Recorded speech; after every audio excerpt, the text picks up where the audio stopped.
اللہ اللہ اللہ اللہ اللہ اللہ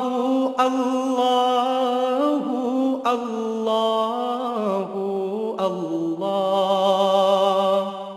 الحمد للہ رب العالمین والصلاة والسلام علی حبیبہ محمد وآلہ وصحبہ اجمعین اعوذ باللہ من الشیطان الرجیم بسم اللہ الرحمن الرحیم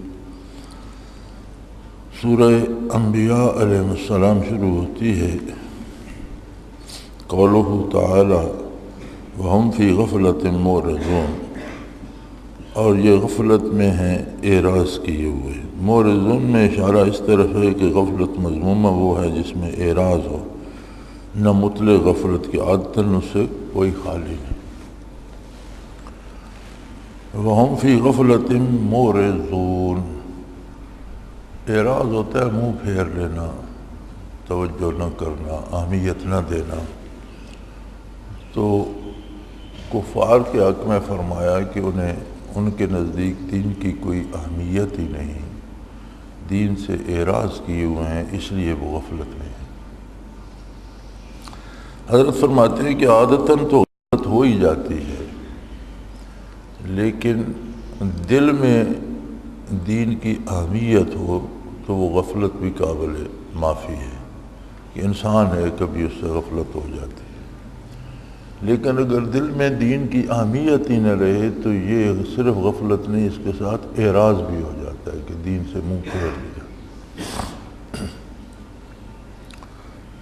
تو یہ کفار کی خصوصیت ہے کہ ان کے نزدیک دین کی کوئی اہمیت نہیں ہوتی، اس لیے اس سے غافل ہوتے ہیں۔ ہماری بدقسمتی یہ ہے کہ جو بیماریاں کفر کی علامات ہیں آج کل وہ ہم میں پائی جاتی ہیں۔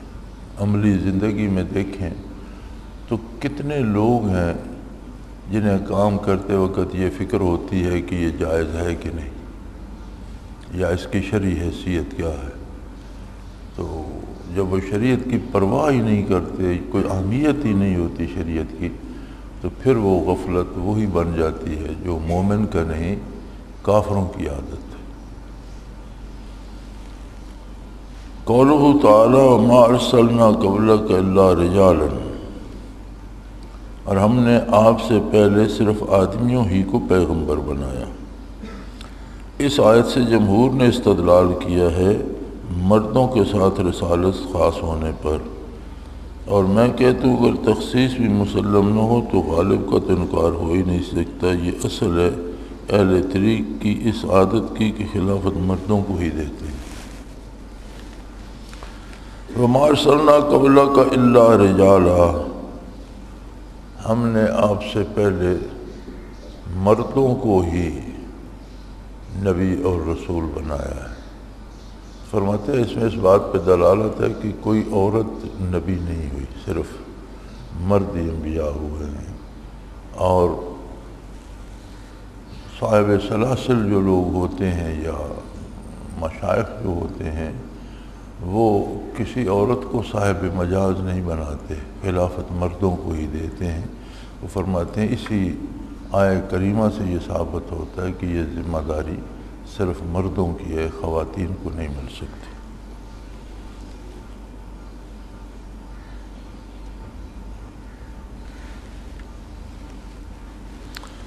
قولہ تعالی وما جعلناہم جسدا لا یاکلون الطعام، اور ہم نے ان رسولوں کے ایسے جثے نہیں بنائے تھے جو کھانا نہ کھاتے ہیں۔ یہ آیت دلالت کرتی ہے کہ کھانا نہ کھانا کمالات اور علامات مقبولیت سے نہیں۔ بہت سے عوام اور بعض خاص بھی خیال کرتے ہیں۔ ہمیں بعض لوگوں کو یہ وہم ہوتا ہے کہ بھوکا رہنا بڑی عبادت ہے یا بھوکا رہنے سے بڑا کمال حاصل ہوتا ہے۔ فرمایا یہ اس کی کوئی دلیل نہیں، کیونکہ اللہ فرماتے ہیں ہم نے ایسا کوئی نبی اور رسول نہیں بھیجا جو کھانا نہ کھاتا ہو، ایسا کوئی جسم انہیں عطا نہیں کیا جسے بھوک نہ لگتی ہو یا وہ کھانا نہ کھاتے ہیں۔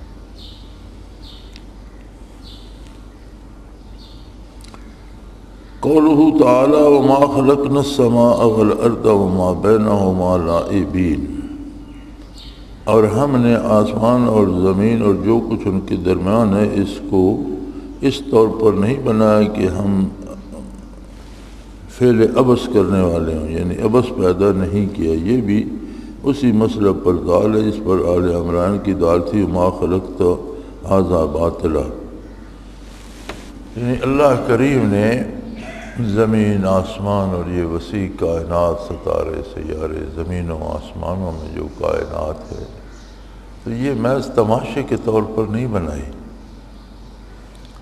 اس کا کوئی انجام، کوئی منطقی نتیجے کا تقاضا کرتا ہے۔ انسان خود مخلوق ہے، کوئی کام بلا مقصد نہیں کرتا، کچھ نہ کچھ مقصد ہوتا ہے اس سے۔ تو چھوٹے چھوٹے کام جو کرتا ہے اس میں بھی کوئی نہ کوئی اس کا مقصد ہوتا ہے۔ تو اللہ کریم نے اتنی وسیع کائنات بنائی اور بے شمار اس میں، وہی جانے کہ اس نے کتنا نظام کس طرح سے ایک دوسرے سے مربوط کیا ہے، اور چیزیں کس طرح سے حرکت کرتی ہیں، کس طرح وجود میں آتی ہیں، کس طرح عدم کو جاتی ہیں۔ تو اتنے بڑے وسیع کام کا ایک فطری تقاضا ہے کہ اس کا کوئی نتیجہ ہونا چاہیے۔ اگر کوئی نتیجہ نہ ہو تو یہ کار عبث ہے، فضول کام ہے، اور فضول کام اللہ جل شانہ کو زیب نہیں دیتے۔ قولہ تعالی لو اردنا ان نتخذ لہوا لاتخذناہ من لدنا، اگر ہم کو مشغلہ ہی بنانا منظور ہوتا تو ہم خاص اپنے پاس کی چیز کو مشغلہ بناتے۔ فرماتے ہیں زبان زد عام ہے کہ خلق کی غایت اسماء و صفات کا ظہور ہے، کیونکہ وہ جمیل ہے اس لیے وہ مقتضی ظہور کی ہیں، یعنی اللہ کی ذات بھی اور اس کی صفات بھی انتہائی خوبصورت ہیں، اور حسن کا تقاضا ہوتا ہے ظہور کا۔ کوئی بھی خوبصورت چیز آپ بنائیں تو اس کا حسن چاہتا ہے کہ وہ کسی کو دکھائی جائے، دکھائی نہ جائے تو پھر اس کی خوبصورتی کا کیا فائدہ ہے۔ ایک بہت خوبصورت چیز بنا کر چھپا دی جائے تو وہ خوبصورت ہو یا نہ، اس کا کیا فائدہ۔ تو حسن و جمال جو ہے اس کا تقاضا ہوتا ہے کہ وہ دکھائی جائے۔ تو لوگ یہ کہتے ہیں چونکہ اللہ کی اسماء و صفات بہت جمیل ہیں اور وہ تقاضا ظہور کا کرتے ہیں، اس لیے اللہ نے خلق اس کا نتیجہ ہے۔ فرمایا اگر یہ مراد لی جائے تو یہ تو باطل ہے، کیونکہ یہ ایک شغل ہے، ایک محض بے نتیجہ کام ہے، یعنی اس سے حاصل کچھ نہیں ہوتا۔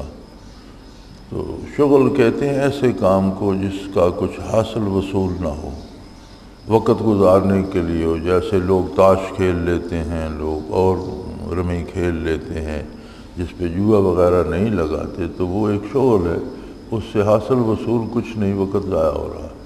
تو فرمایا اگر یہ ظہور صفات و اسماء کا نتیجہ مخلوق ہے تو یہ تو ایک شغل ہے، پھر اس کا تو حاصل کچھ نہ ہوا، اور شغل اس ذات کو زیب نہیں دیتا، تو یہ عقیدہ درست نہیں ہے۔ اور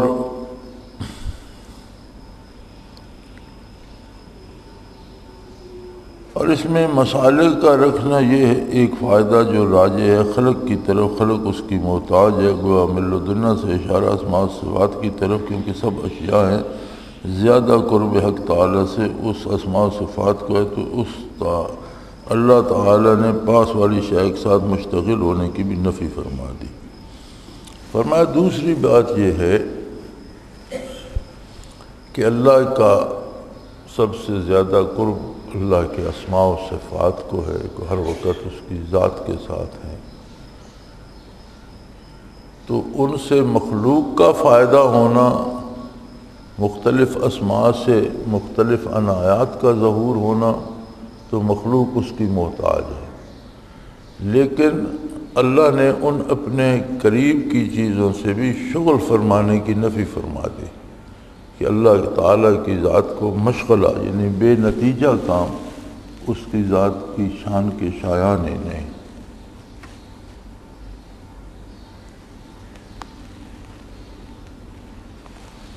قولہ تعالی وہم من خشیتہ مشفقون، سب اللہ کی ہیبت سے ڈرتے ہیں۔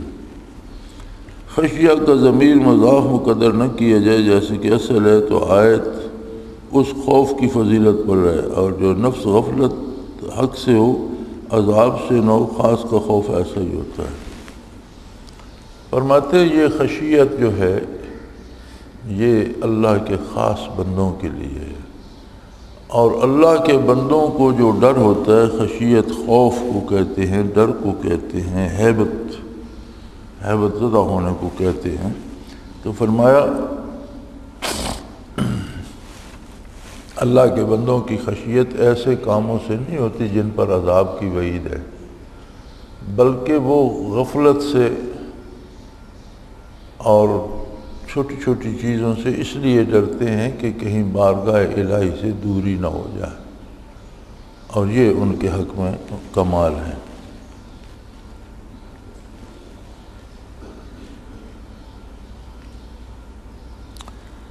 وَمَن يَقُلْ مِنْهُمْ إِنِّي إِلَٰهٌ مِّن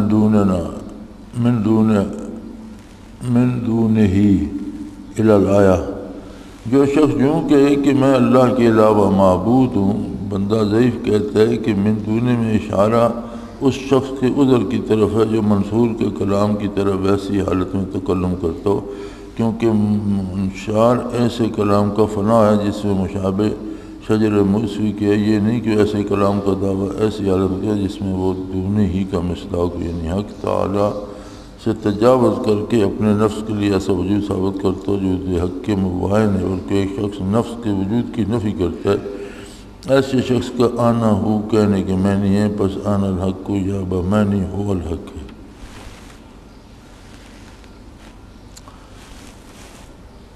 یہ بڑا عجیب سا مسئلہ حضرت نے یہاں چھیڑا ہے۔ کچھ تو معبودان باطلہ تھے، جیسے فرعون خود کو خدا کہلاتا تھا، اور وہ کہتا تھا کہ میں بھی اللہ کے علاوہ میں بھی اللہ ہوں، میں بھی معبود ہوں۔ وہ تو سرے سے باطل ہو گیا کہ مخلوق لائق عبادت ہو ہی نہیں سکتی، عبادت کا حق نہیں رکھ سکتی، یہ کفر ہے، یہ شرک ہے، گستاخی ہے، بدترین کفر ہے۔ آگے کہتے ہیں کہ صوفیاء میں بھی بعض صوفیوں کا یہ کلام بھی پایا جاتا ہے، سبحانی ما اعظم شانی، میں پاک ہوں، میری بہت بلند شان ہے، آن الحق جیسے منصور نے کہا۔ تو اس کی تعویل کرتے ہیں کہ یہ صوفی جو کہتے ہیں اس سے مراد یہ نہیں ہوتا کہ میں اللہ ہوں، اس کا مراد یہ ہوتا ہے هو الحق، کہ اللہ ہی ہے، میں ہوں ہی نہیں، اپنے وجود کی نفی کرتے ہیں۔ لیکن یہ بھی ایک خوبصورت تعویل تو ہے، لیکن اصل حقیقت اس کے علاوہ کچھ اور ہے۔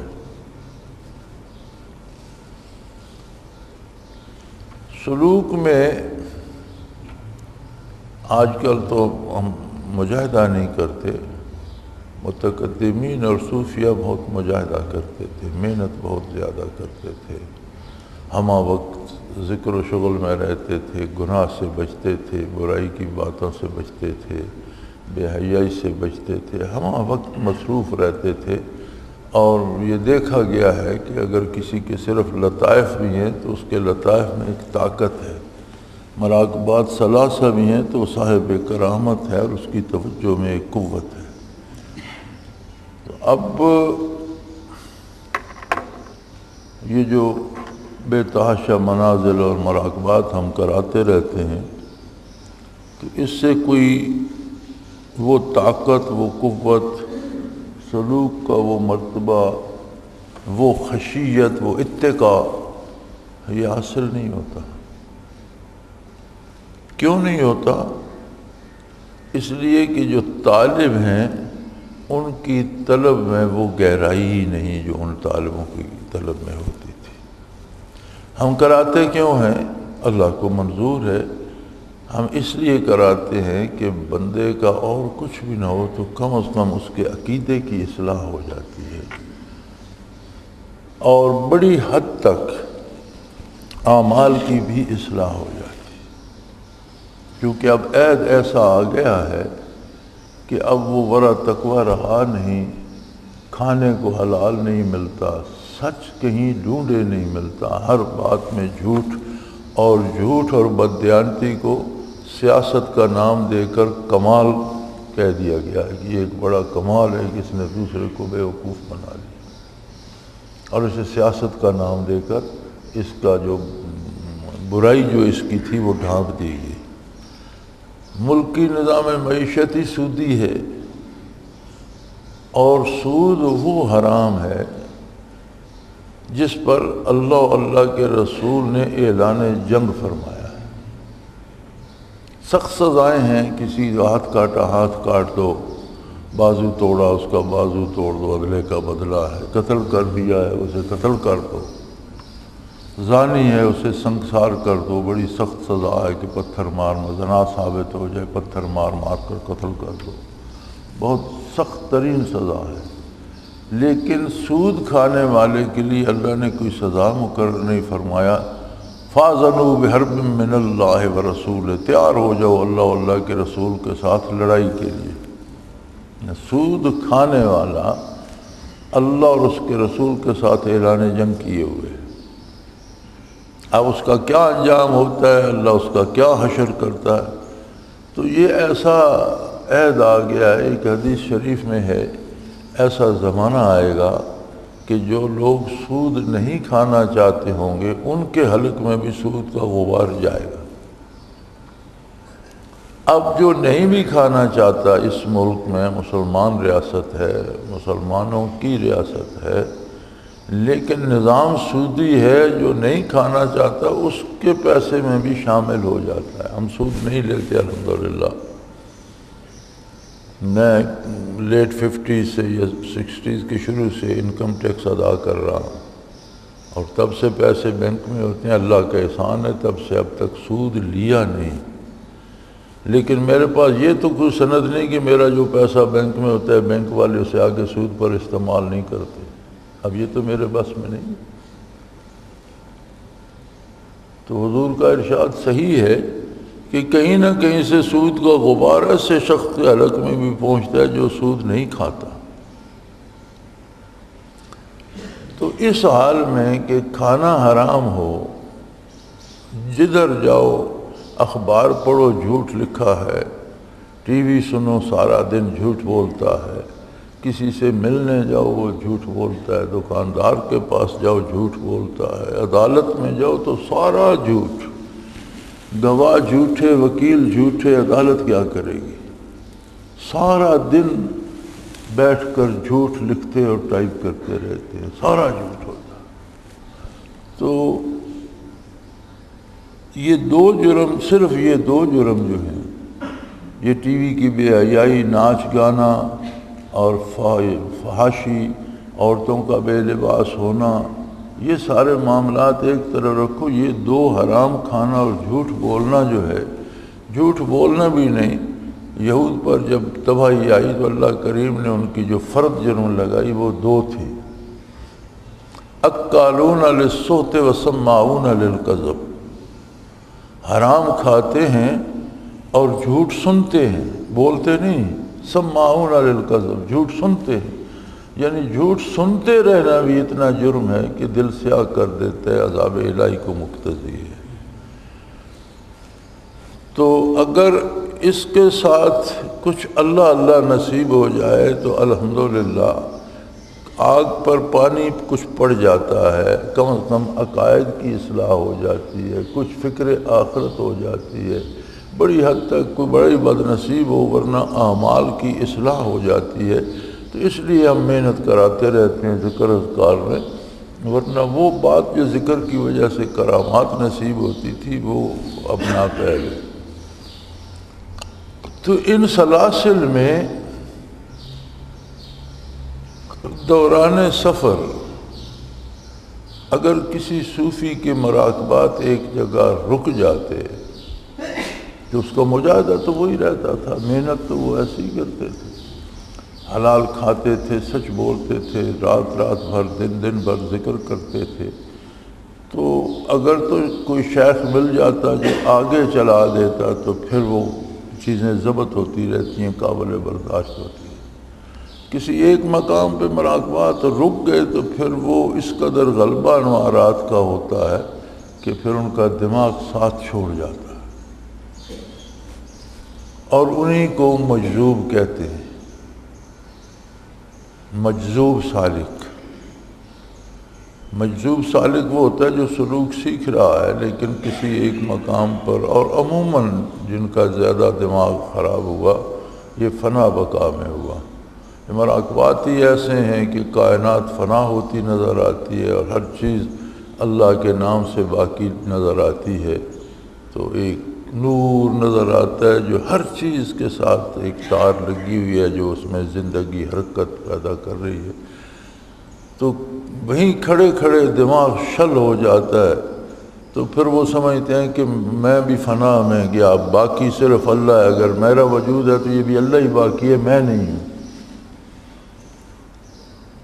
تو یہ اس وجہ سے ہوتا ہے۔ وہاں بھی اگر اسے کوئی کامل شیخ مل جائے اور اگلے مراقبے میں چلا دے تو وہ بچ سکتا ہے۔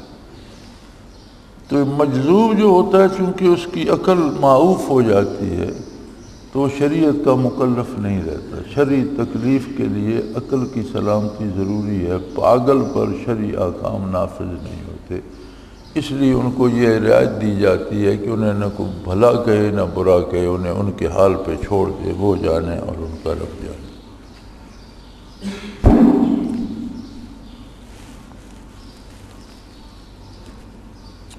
قولہ تعالی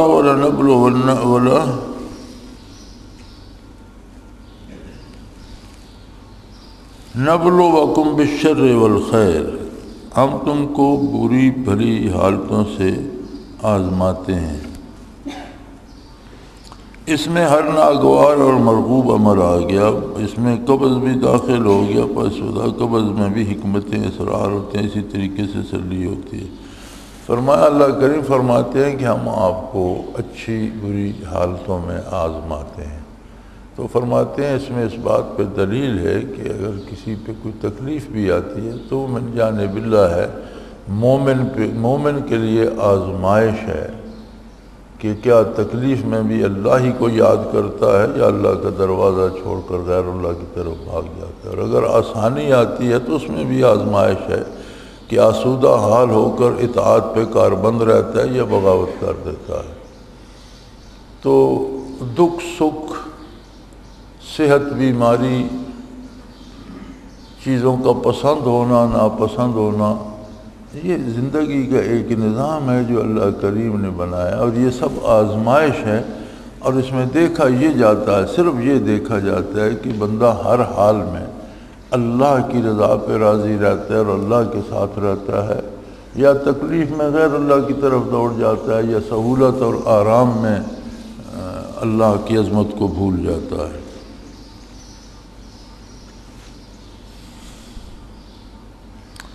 قولہ تعالی وَإِذَا رَآكَ الَّذِينَ كَفَرُوا يَتَّخِذُونَكَ إِلَّا هُزُوًا، یہ کافر لوگ جب آپ کو دیکھتے ہیں تو آپ کا مذاق اڑانے لگتے ہیں۔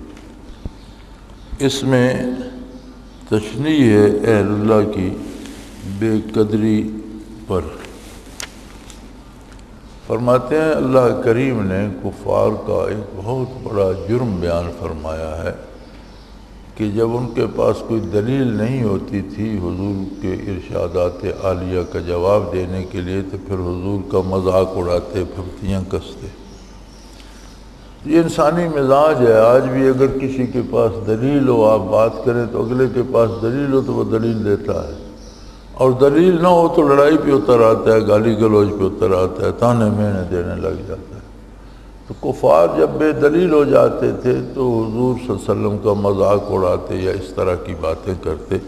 تو حضرت فرماتے ہیں کہ اس میں اس بات پر دلالت ہے کہ اہل اللہ سے اگر کوئی فائدہ حاصل نہیں کرتا تو ان کی گستاخی نہ کرے، مذاق نہ اڑائے، تو ان کی عظمت کا احترام کا خیال رکھے۔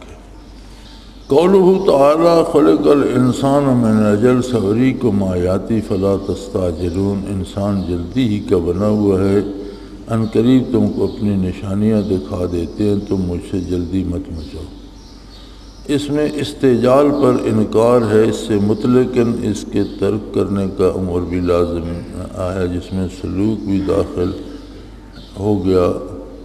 تو یہ ثابت ہے کہ یہ طریق میں زیادہ تر حصہ تشویشات کا علت سے ہے۔ فرماتے ہیں اللہ کریم نے اس میں جلد بازی سے منع، اجلت کہتے ہیں جلد بازی کو، جلد بازی سے منع فرمایا ہے کہ اللہ کے ساتھ انسانی مزاج ہے نا، دعا مانگتا ہے تو کہتا ہے اسی لمحے پوری ہو جائے، کوئی خواہش ہوتی ہے تو انتظار نہیں کرتا اسباب کا، چیزوں کا، اس کا ارادہ ہوتا ہے کہ میں جو چاہتا ہوں ابھی ہو جائے۔ تو اللہ نے اس سے منع فرمایا فلا تستعجلون، جلدی مت مچاؤ، یعنی اللہ کریم کی طرف سے فیصلے کا انتظار کرو، اپنا فیصلہ مسلط کرنے کی کوشش نہ کرو۔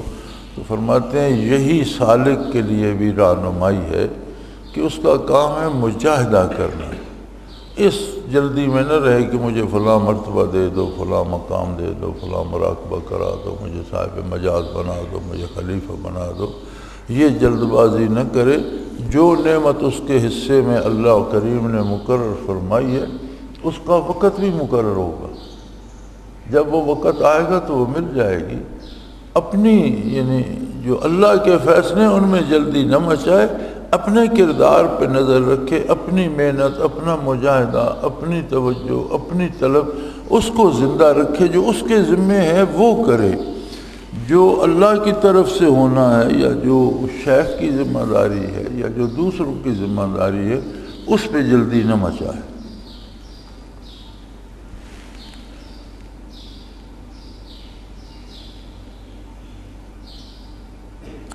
قولہ تعالی هل هذا الا بشر مثلکم،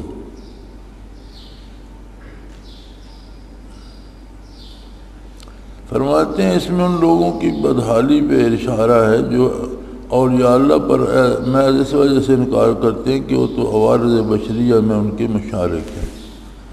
یعنی بعض لوگوں کا جو عمومی خیال ہے وہ سمجھتے ہیں کہ اولیاء اللہ کو الگ مخلوق ہوتی ہے اور وہ جنگلوں میں رہتے ہیں اور وہ کھاتے پیتے نہیں اور ان کا لباس اس طرح ہوتا ہے اور یہ ہوتا ہے اور وہ ہوتا ہے۔ فرمایا یہ سب فضول واہیات باتیں ہیں۔ جب انبیاء کے حق میں یہ فرمایا گیا هل هذا الا بشر مثلکم کہ یہ بھی تمہاری طرح انسان ہیں، یہ بھی کھاتے پیتے بھی ہیں، لباس پہنتے ہیں، معاشرے میں اسی طرح رہتے ہیں، ان کے بھی گھر ہیں، بیوی بچے ہیں، سارا کچھ ہے، تو ولی اللہ کے لیے یہ تصور کر لینا کہ اس کا کوئی آگا پیچھا نہ ہو اور وہ بات نہیں کرتا، اس نے بال بڑھائے ہوئے ہیں، اس نے لباس پھٹا پرانا ہے، وہ جنگلوں میں رہتا ہے، تو فرمایا لوگوں کا یہ خیال باطل ہے۔ اولیاء اللہ بھی عام انسانی عوارض سے آراستہ ہوتے ہیں، وہ بھی کھاتے پیتے، بیوی بچے، گھر بار، بات صرف ان کے تعلق کی ہوتی ہے، باقی انسانی عوارضات ان میں بھی ہوتے ہیں۔ قولہ تعالی بل نقذف بالحق علی الباطل فیدمغہ فاذا هو زاہق، بلکہ ہم حق بات کو باطل پر پھینک مارتے ہیں، وہ اس کا بھیجا نکال دے۔ اس میں اس طرف اشارہ ہے کہ مداومت ذکر سے جو حق ہے، قلب سے ظلمت اور معاصی اللہ کا تعلق جو باطل ہے جاتا رہتا ہے۔ فرماتے ہیں اس آیت میں سالک کے لیے یہ اشارہ ہے کہ قلب میں جو ظلمت آ جاتی ہے، تاریکی آ جاتی ہے، یا اللہ کے علاوہ چیزوں کی محبت سما جاتی ہے، تو یہ سارا باطل ہے، اور اللہ کا نام جو ہے یہ حق ہے۔ تو اگر ذکر قلبی کیا جائے، مسلسل کیا جائے، تو یہ ایسے ہے جیسے حق کو باطل پر مارا جاتا ہے، تو وہ ظلمت اور اللہ کے علاوہ چیزوں کی محبت دل سے نکل جاتی ہے۔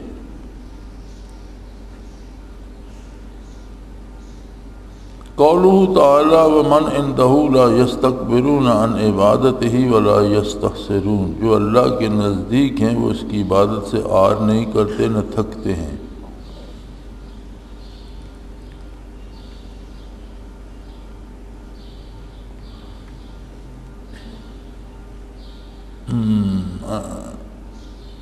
هذا کے من عنده کے عنوان سے جو کہ قرب کے لیے موضوع ہے، حکم کرنے میں اشارہ اس طرح جو حضرت مقربان بارگاہ ہیں ان پر مثل ملائکہ کے ذکر و طاعت شاک نہیں ہوتا۔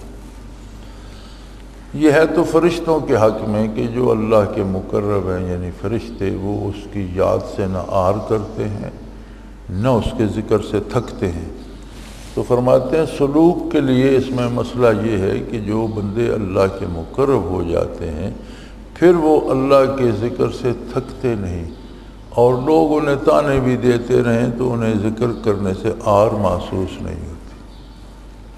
بلکہ ایک حدیث پاک کا مفہوم تو یہ ہے کہ آپ نے فرمایا کہ اللہ کا ذکر اس طرح سے کرو حتیٰ یقولون انہ لمجنون، لوگ کہنے لگے یہ پاگل ہو گیا، چھوڑو اسے، یہ تو بیوقوف آدمی ہے، اس کا دماغ خراب ہو گیا۔ تو فرمایا اس آیت میں اس طرف اشارہ ہے کہ اللہ کے مقرب بندے جو ہیں وہ اس کی یاد سے تھکتے بھی نہیں، بس نہیں کرتے، اور کسی کی تانہ زنی کی پرواہ بھی نہیں کرتے۔ کوئی کیا کہتا ہے وہ کہتا رہے، ان کا اپنا جو رابطہ اللہ سے ہوتا ہے وہ اس میں محو رہتے ہیں۔ بل عباد مکرمون لا یسبقون بالقول وهم بامرہ یعملون، بلکہ بندہ ہیں معزز، وہ اس سے بڑھ کر بات نہیں کر سکتے، وہ اس کے حکم کے موافق عمل کرتے ہیں۔ اس میں اشارہ ہے کہ حالت کی کاملین تفویض میں ہوتی ہے۔ آیا تو یہ فرشتوں کے حق میں، اور ارشاد باری ہے کہ وہ میرے مکرم اور معزز بندے ہیں، حد سے بڑھ کر بات نہیں کرتے یا حکم الہی سے تجاوز نہیں کرتے، اور وہی کچھ کرتے ہیں جس کا حکم دیا جاتا ہے۔ تو کہتے ہیں اہل اللہ میں بھی کاملین جو ہوتے ہیں ان کی حالت تفویض کی ہوتی ہے۔ یہ دو حالتیں ہیں، تفویض اور تجویز۔ ہر بندہ ان دو میں سے ایک حالت میں ہے۔ تجویز یہ ہوتی ہے کہ بندہ خود سوچتا ہے کہ یہ کام ایسے ہونا چاہیے، پھر اگر ایسے ہو جائے تو بڑا خوش ہوتا ہے، اور اس کے خلاف ہو جائے تو پھر اس کا دل بیٹھنے لگتا ہے اور افسوس ہوتا ہے۔ یہ تجویز ہے۔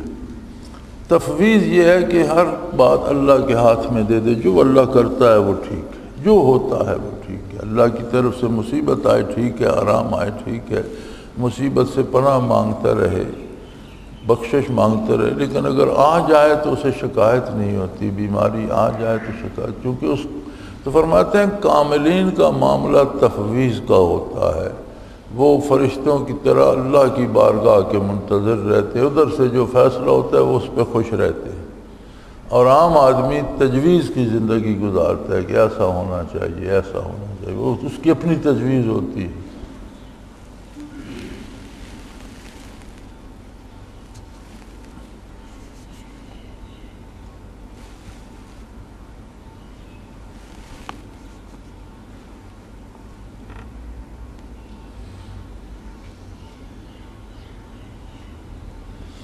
قولہ تعالیٰ وَلَقَدْ آتَيْنَا إِبْرَاهِيمَ رُشْدَهُ مِنْ قَبْلُ، اور ہم نے اس سے پہلے ابراہیم کو ان کی خوش فہمی عطا فرمائی تھی۔ روح المعانی میں من قبل کی تفسیر ہے کہ قبل البلوغ، اور بقول بعض قبل الولادہ، جبکہ سلب آدم علیہ السلام میں تھے۔ تو اس آیت میں اس پر دلالت ہے کہ اساس اول استعداد اور فطرت ہے، اور یہ اس درجہ کی قوت رکھتی ہے کہ استعداد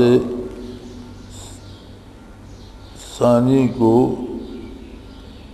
ایتا سے تعبیر فرمایا، گویا وہ قوت بجائے فعل کی ہے۔ ابراہیم علیہ السلام کے بارے بات ہو رہی ہے، ارشاد باری ہے کہ وَلَقَدْ آتَيْنَا إِبْرَاهِيمَ رُشْدَهُ مِنْ قَبْلُ، ہم نے پہلے سے ابراہیم علیہ السلام کو ہدایت، رشد، خوش فہمی، اللہ کے احکام کو سمجھنا، ہدایت کی طرف، یہ سب پہلے سے دے دی تھی۔ تو فرماتے ہیں اس میں دو تعبیریں ہیں، ایک تو یہ بلوغت سے پہلے، لیکن ایک یہ بھی ہے کہ ولادت سے بھی پہلے آدم علیہ السلام کی پشت میں تھے تو دے دی۔ تو اس میں وہ فرماتے ہیں کہ جو فطری سعادت یا خوشبختی ہوتی ہے تخلیقی طور پر، وہ غالب آ جاتی ہے انسان پر، اس کے کردار اور اس کی فکر اور اس کے انداز میں۔ تو یہ جو خوشبخت لوگ ہوتے ہیں اہل اللہ، یہ فطری طور پر سعید ہوتے ہیں، اس بات کی قدر کی جانی چاہیے۔ قولہ تعالیٰ وَكُنَّا بِهِ عَالِمِينَ، ہم ان کو خوب جانتے تھے۔ اس میں اس طرف اشارہ ہے کہ اشیاء اپنے کمالات کے ساتھ مرتبہ علم الہی میں متصف ہیں، اس مرتبہ کو اعیان ثابتہ کہتے ہیں۔ کُنَّا بِهِ عَالِمِينَ، ہم ان کو خوب جانتے تھے۔ تو فرماتے ہیں اس میں یہ ثابت ہے کہ ہر شے دنیا میں اس کا ظہور ہوتا ہے کسی اور شکل میں، پھر وہ بلوغت کو جاتی ہے، جوانی کو، بڑھاپے کو، درخت، شجر و حجر، دریا، چشمے ابلتے ہیں، بنتے ہیں، پھیلتے ہیں، پھر سکڑتے ہیں، خشک ہو جاتے ہیں، ہر چیز پہ وہ لیکن اس کی جو حقیقت ہے اس کے وجود سے پہلے علم الہی میں ثابت ہے، اور انہیں اصطلاح میں اعیان ثابتہ کہتے ہیں، وہ وجود جو ثابت ہیں۔ تو اللہ کا علم ایسا کامل ہے کہ چیزیں پہلے سے، ہر چیز کی خوبی، خامی، کمی، بیشی، ہر حال جو ہے وہ پہلے سے علم الہی میں ثابت ہے۔ قولہ تعالیٰ ما هذه التماثیل التي انتم لها عاکفون، یہ کیا مورتیں ہیں جن پر تم جمے بیٹھے ہو؟ کیونکہ تماثیل اصنام کے ساتھ خاص ہیں، اس طرح عکوف بھی پرستش کے ساتھ خاص نہیں۔ چنانچہ حضرت علی رضی اللہ عنہ نے شطرنج کھیلنے والوں پر اسی آیت سے رد فرمایا۔ اس آیت سے مولانا شہید نے اس تصور شیخ کے منکر ہونے پر استدلال فرمایا جو غلات صوفی متعارف ہے، باقی جس میں نہ مقصودیت مستقلہ ہو اور نہ عقوب، بلکہ مثل دوسرے محبوبات کے غلبہ محبت کے وقت اس کا خیال کرنے لگے، اس کے بقا کا اہتمام نہ کرے تو کچھ حرج نہیں۔ ابراہیم علیہ السلام کا ہی قول ہے، قوم سے انہوں نے کہا کہ یہ کیا تم نے مورتیں گھڑ رکھی ہیں اور ان کے آگے رکوع سجود میں، سجدے میں پڑے ہو، جھکے پڑے ہو؟ تو فرماتے ہیں کہ اس میں بتوں کے ساتھ یہ خاص نہیں، یہ پرستش کے ساتھ خاص نہیں۔ چنانچہ حضرت علی نے شطرنج کھیلنے والوں پر بھی اسی آیت سے رد فرمایا۔ حضرت علی رضی اللہ عنہ نے شطرنج کھیلنے والوں پر بھی یہ آیت چسپاں کی اور اس سے رد فرمایا کہ تم شطرنج کی محبت میں وقت کی قیمت بھی بھول گئے اور اللہ کی یاد کی قیمت بھی بھول گئے، تو جس طرح بت پرست بت کی محبت میں اللہ کو بھول کر اس کے آگے سجدہ ریز ہو جاتا ہے، تم اپنا وقت شطرنج کو اور ایک فضول کھیل کو دے رہے ہو۔ تو اگر شطرنج پر یا اس پر یہ استدلال ہے تو یہ فلم بینی پر اور ان تماشوں پر کیا ہوگا؟ تو فرماتے ہیں یہ جو غالی صوفیوں نے تصور شیخ بنا رکھا ہے کہ پہلے اللہ کی بجائے دل میں شیخ کا تصور کرے اور اس پہ اللہ اللہ کرتا رہے، رفتہ رفتہ اللہ تک پہنچے گا۔ فرمایا حضرت اسماعیل شہید رحمۃ اللہ علیہ نے بھی اس آیت سے بھی اس کا رد فرمایا ہے کہ کسی کا بھی تصور کر کے اس کے آگے اللہ زاری کرنا یہ بت پرستی ہے۔ ہاں، شیخ سے محبت ہونا، ہر وقت اس کا خیال رہنا، وہ ایک تعلق محبت کا ہے، لیکن یہ سمجھنا کہ شیخ کا تصور کروں گا تو وہ میری مدد کرے گا، وہ میری مصیبتوں سے مجھے بچائے گا، وہ مجھے اللہ کے قریب لے جائے گا، فرمایا یہ شرک ہے، یہ وہی بات ہے جو بت پرست کرتے تھے۔ تو ایسا تصور شیخ درست نہیں ہے، ہمارے سلسلے میں تو الحمدللہ ہے ہی نہیں۔ حضرت نے کلی طور پر اس کی نفی کر دی تھی۔ تو فرماتے ہیں ہاں، دوسرے محبوبات کے غلبہ محبت سے اس کا خیال کرنے لگے تو اور اس کے بقا کا اہتمام نہ کرے، یعنی شیخ سے محبت ہو، اس کا خیال آ جائے، وہ الگ بات ہے، لیکن محبت میں بھی یہ اہتمام نہ کرے کہ ہر وقت شیخ کا ہی خیال رہے، وہ بھی درست نہیں۔ طبعاً فطری طور پر جو آ جاتا ہے وہ الگ بات ہے۔ وآخر دعوانا الحمدللہ رب العالمین.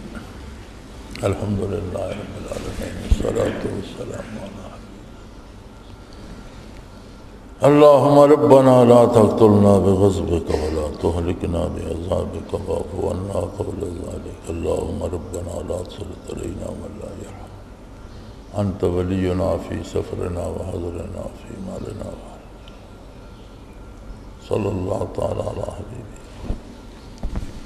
اللہ اللہ اللہ اللہ اللہ اللہ اللہ اللہ. حضرت امیر محمد اکرم آوان مد ظلہ العالی دارالعرفان منارہ ضلع چکوال میں سالہ سال سے قرآن و حدیث کے اوپر خطابات کر رہے ہیں اور سلسلہ نقشبندیہ اویسیہ کے مطابق لوگوں کو ذکر الہی کی تربیت دے رہے ہیں. وہ قرآن پاک کی تفسیر ترتیب وار بیان کر رہے ہیں. تفسیر قرآن کو وہ موجودہ ملکی اور بین الاقوامی حالات کے مطابق بیان کرتے ہیں. موٹر وے سے کلر کہار کے انٹرچینج سے نکلتے ہوئے کلر کہار کی جھیل سے ہوتے ہوئے میانی، بوچھال اور نور پور سے گزرتے ہوئے دارالعرفان منارہ پہنچ سکتے ہیں. حضرت امیر محمد اکرم آوان نے بچیوں اور بچوں کی دینی اور دنیاوی تعلیم کے لیے سقارہ اکیڈمی کے نام سے ایک درسگاہ بھی قائم کی ہے، جس کا افتتاح ملک پاکستان کے صدر جنرل محمد ضیاء الحق نے اپنے دست مبارک سے کیا تھا. وہ تمام احباب جو اسلام کی طلب رکھتے ہیں ان سے گزارش ہے کہ دارالعرفان منارہ ضلع چکوال میں امیر محمد اکرم آوان صاحب کے خطابات سے مستفید ہوں. وہ ہر جمعے کو نماز سے پہلے بیان فرماتے ہیں. ہر ماہ کی پہلی اتوار کو ماہانہ اجتماع ہوتا ہے جس میں آپ خصوصی خطاب فرماتے ہیں اور پاکستان کے چاروں صوبوں سے احباب اس اجتماع میں شرکت کرتے ہیں. اس کے علاوہ یہاں سال میں 2 مرکزی اجتماعات بھی ہوتے ہیں. ایک رمضان المبارک میں اعتکاف کا اجتماع اور دوسرا جولائی اور اگست میں 40 دن کا اجتماع ہوتا ہے جس میں روحانی تربیت کی جاتی ہے. اپنا خون سیماب دے کر اتنا ہم کر جائیں گے، نام آقا کا چمن میں پھر رقم کر جائیں گے.